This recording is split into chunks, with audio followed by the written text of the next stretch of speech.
অনুকূল আবহাওয়া থাকায় রাজশাহীতে এবার মুড়িকাটা পেঁয়াজের ভালো ফলন হয়েছে। এই পেঁয়াজ থেকে এবার ৫১২,৩৭,০০,০০০ টাকা আয়ের লক্ষ্যমাত্রা চাষিদের। দেশে ৩ দফায় গ্রীষ্মকালীন মুড়িকাটা ও চারার মাধ্যমে বিপুল পরিমাণ পেঁয়াজ উৎপাদন হয় বলছে কৃষি বিভাগ। দেশে যা উৎপাদন হয় তা দিয়ে দেশের চাহিদা পূরণ করা সম্ভব, কিন্তু বিদেশ থেকে পেঁয়াজ আমদানিতে ক্ষতিগ্রস্ত হন চাষিরা। রাজশাহী জেলার ৮,৩৪৪ হেক্টর জমিতে এবার মুড়িকাটা পেঁয়াজ চাষ হয়। এতে ১,৪৮,১০৬ মেট্রিক টন পেঁয়াজ উৎপাদনের আশা করা হচ্ছে। এরই মধ্যে ৯০% পেঁয়াজ উঠেছে চাষির ঘরে। বাজার ভালো থাকায় দামও মিলছে ভালো। এবার চাষিদের লক্ষ্যমাত্রা পেঁয়াজ বিক্রি করে আয় করবেন ৫১২ কোটি টাকারও বেশি।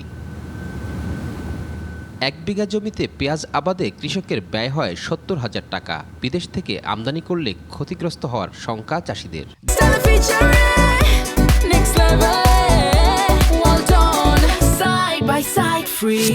যে প্রতি বছরই দেখা যায় যে নভেম্বর এবং ডিসেম্বর মাসের দিকে বিদেশ থেকে গভর্নমেন্ট পেঁয়াজ আমদানি করে। কোন কারসাজিতে যে এটা হয় এটা আমরা বুঝতে পারি না।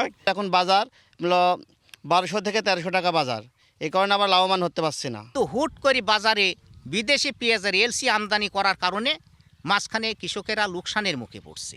যখন আমাদের ফসলগুলো ওঠার সময় হয়, সরকার যেন এলসিটা বন্ধ রাখে। জেলা কৃষি অফিস বলছে প্রতি হেক্টর জমিতে এবার পেঁয়াজের গড় ফলন ১৭.৭৫ মেট্রিক টন। চাষকৃত জমিতে পেঁয়াজের সম্ভাব্য ফলন ধরা হয়েছে ১,৪৮,১০৬ মেট্রিক টন। আমাদের উৎপাদন তো যথেষ্ট পরিমাণে হয়েছে, আর কিছুদিনের মধ্যে কিন্তু আমাদের চারা আল পেঁয়াজটাও চলে আসবে আবার মাঠে।